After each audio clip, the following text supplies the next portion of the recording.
Welcome back অদ্ভুত গল্পের সবাইকে স্বাগতম জানাচ্ছি। আজকে ফাইনালি আমরা 27 নম্বর এপিসোডে চলে এসেছি। সব কিছু আপনাদের দোয়ায় আর আপনাদের আশীর্বাদ। তো যাই হোক, আর আজকে হচ্ছে 27 নম্বর পর্বে সবাইকে স্বাগতম জানাচ্ছি। সবাই কেমন আছো অবশ্যই কমেন্ট করে বলবা। আর আমিও তোমাদের দয়ায় অনেক ভালো আছি। আর চলো আজকের ঘটনাটা শুরু করা যাক। বেশি বকবক করবো না, আজকের ঘটনাটা খুবই সুন্দর করে তোমাদেরকে বলবো যাতে তোমরা এনজয় করতে পারো। আজকের ঘটনাটা না ফাটাফাটি হবে, বলতে পারো এক কথায় অদ্ভুত গল্পে অদ্ভুত হবে গল্পটা। ওকে, তো চলো গল্পটা শুরু করা যাক। তিন বন্ধু, এরা ছোট্টবেলা থেকে তিন বন্ধু, খুবই মিল এদের সাথে। এরা যেখানে যাইতো সেখানেই তিন বন্ধু যাইতো। তো এদের একটা শখ ছিল, ছোটবেলা থেকে এরা মাছ ধরতে ভালোবাসতো, অনেক মাছ ধরতে এবং মাছ ধরাতে এরা খুব পারদর্শী ছিল। একজনের নাম হচ্ছে মাহফুজ, আরেকজনের নাম শিয়াব, আরেকজনের নাম আব্দুল্লাহ। এরা তিন বন্ধু, খুবই মিল ছিল এদের। সবাই দেখলে বলতো ওরা তিন বন্ধু আসতেছে। তো একদিন হঠাৎ করে এরা নদীতে মাছ ধরতে যান। সবাই গ্রাম অঞ্চলে সবাই মাছ ধরতে যায় তো রাতের বেলায়। সবাই যখন মাছ ধরতে যায় তো রাতের বেলায় একটা জিনিস কি, গ্রাম অঞ্চলের নদীতে রাতের বেলায় প্রচুর মাছ পড়ত। এই জন্য গ্রামের লোকজনেরা মাছ মারতে যাইতো, যখন একটু রাত হয়ে যায় তখন যাইতো। তো এরা তিন বন্ধু বুদ্ধি করে বলছে, দেখ আমরা তো প্রত্যেক দিন সন্ধ্যার সময় যাই, তো আজকে আর সন্ধ্যার সময় যাওয়া যাবে না। তখন আব্দুল্লাহ বলতেছে যে, আচ্ছা তোর মাথায় এরকম বুদ্ধি আসলো কীভাবে বলতো? বলছে, আচ্ছা তুই কি পাগল? তখন শিয়াব আব্দুল্লাহকে বলতেছে, তুই কি পাগল হয়ে গেছস? তুই জানোস আমরা যাওয়ার পর জানিস কত মানুষ অনেক রাত করে যায়, তারা অনেক মাছ পায়।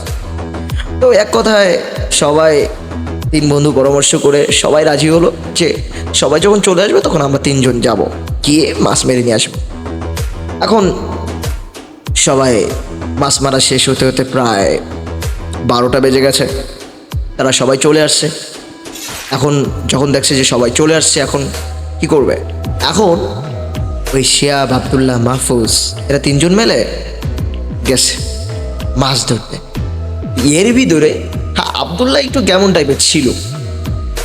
তো আব্দুল্লাহ দেখে যে একটা মাগুর মাছ, বড় একটা মাগুর মাছ, একবার এদিকে যায় একবার ওদিকে যায় একবার এদিকে আসে।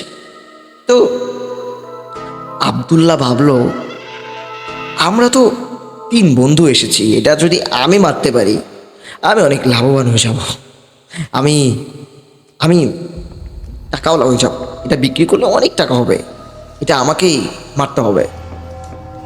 তো সে অনেক চেষ্টা করলো মাছটা ধরার জন্য। একটা থুরকুর আছে লোহার নিচে, মানে আপনারা তো জানেন মাছ মানুষ থুরকুর দিয়ে যেভাবে ধরে মাছ আঘাত করে। তো হঠাৎ করে আব্দুল্লাহ নিরিখ করে যেখানে মাগুর মাছ সেখানে ওই থুরকুর মেরে দিয়েছে। যখনই মেরে দিয়েছে এখান থেকে ঘটনা শুরু হয়ে যায়, এখান থেকে আসল ঘটনা শুরু হয়ে যায়।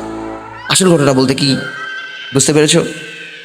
তো আমি এখান থেকে ঘটনা বলবো। তো চলো তোমাদের কাছে একটু শুনে আসি ঘটনাটা কেমন লাগছে, অবশ্যই কমেন্ট করে জানাবা। আর সাবস্ক্রাইব করতে একদম ভুলবা না, আর বন্ধুদের সাথে শেয়ার করা একদম ভুলবা না। ওকে, শেয়ার করবা বন্ধুদের সাথে। আর ঘটনা তুমি একা শুনলে হবে, তোমার বন্ধুদেরকে তো শোনাতে হবে, তাই না? তো চলো ঘটনা বেড়ে যাওয়া যাক। তো ওই যে আব্দুল্লাহ হুরকুর দিয়ে চোরে একটা আঘাত করার পর এখন দেখে মাছ তো নাই, রক্ত বের হচ্ছে, মানুষের তাজা রক্ত বের হচ্ছে। এই দৃশ্য দেখে অবাক হয়ে গেছে, জাস্ট অবাক হয়ে গেছে। সে ভাবছে, আচ্ছা এটা কিসের রক্ত হতে পারে? কারণ আব্দুল্লাহ শিয়াব আর মাহফুজকে ডাক দিল, এই শিয়াব, এই মাহফুজ, শোন না, এদিকে আয়, জলদি আয়, কাহিনী হয়ে গেছে একটা। বলতেছে, কি কাহিনী হয়েছে, কি হয়েছে? দেখ না মিয়া, কি অবস্থা দেখছোস? তাকায় দেখে রক্ত বের হচ্ছে। ও মাই গড, এখানে থাকা যাবে না, চল চল চল, এটা খুবই খারাপ লক্ষণ, চল, রাত অনেক হয়ে গেছে, চল যাই। এখন ওরা তিন বন্ধু পিছনের দিকে রওনা হচ্ছে। হ্যাঁ, ওইখান থেকে দৌড় দিয়ে আস্তে আস্তে গল্প করতে করতে তিন বন্ধু বাসার দিকে ফিরে আসতেছে। তো এর ভিতরে এক বন্ধু ছিল, ওই আব্দুল্লাহ, ও একটু পিছিয়ে পড়ে গিয়েছিল। ওরা দুই বন্ধু আগে আগে গল্প করতে করতে চলে আসতেছে, ওদের আর খেয়াল নাই। তো ওরা তো পিছনে পড়ে গেছে। তো হঠাৎ করে ওদের মাথায় চলে আসছে, আচ্ছা আব্দুল্লাহ কোথায়? সর্বনাশ, এই চল আব্দুল্লাহকে ডেকে নিয়ে আসতে হবে, দ্রুত চল দ্রুত চল। এখন আব্দুল্লাহকে, তারাও পিছনে চলে গেলো আব্দুল্লাহকে খোঁজ করার জন্য। যায়া দেখে আব্দুল্লাহর মাথা নিচের দিকে, পা উপরের দিকে, পুঁতা, মাটির নিচে পুঁতে দেওয়া। তো এটা দেখে ওদের হাত পা কাঁপতেছে। ওরা ফাইনালি ওই মাটি থেকে বের করলো, বের করে দোয়া দুরুদ ইস্তেগফার যা কিছু পারে পড়তে পড়তে বাসার দিকে রওনা হলো। বাসায় রওনা হওয়ার পর তার মা তো অনেক চিৎকার করতেছে, ছেলে মরে গেলে যা হয়। মা কি সহ্য করতে পারে বলেন? তো মা অনেক কান্নাকাটি করতেছে, সবাই ফ্যামিলির। তো আস্তে আস্তে এক পর্যায়ে দাপন কাপনের ব্যবস্থা করে দেওয়া হলো। তারপর ওই যে শিহাব আর মাহফুজ, এরা যখনই কলে মুখ ধুতে যেত, এদের নাক দিয়ে রক্ত বের হতো, ওয়াল টাইম রক্ত বের হতো। তো এরা ভাবছে যে, এরা শিহাব মাহফুজকে বলতেছে, দেখ মাহফুজ, এরকমভাবে আর থাকা যায় না, আর কতদিন রে ভাই, এরকমভাবে থাকা যায় না, চল একটা কবিরাজ খোঁজ করি। দুজনে কবিরাজ খোঁজে বের হয়ে গেল। একটা পারদর্শী একটা কবিরাজ ডেকে আনলো। ডেকে এনে অনেকভাবে এ করে জিনটা আনছে, হাজির করেছে। হাজির করা বলতেছে, আচ্ছা তুমি কি চাও বলো, কি হলে তুমি যাইবা? তো সে বলতেছে, ওরা যেখান থেকে মাগুর মাছ মারছিল ওইখানে যদি 23 কেজি মাগুর মাছ পূর্ণিমা রাতে যদি ধুয়ে আসে, তারপর থেকে এদের আর কিছু বলবো না।